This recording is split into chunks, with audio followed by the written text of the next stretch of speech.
Всем привет, это Семаргл Электро, и у нас на распродаже электромотоцикл SE Devil на ременном приводе и центральном движке. Давайте смотреть. Один из самых популярных бюджетных электробайков.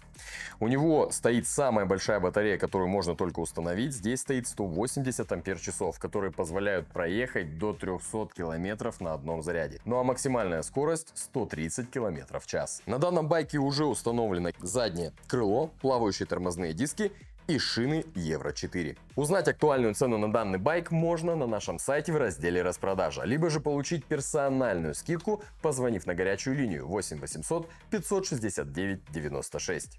До встречи!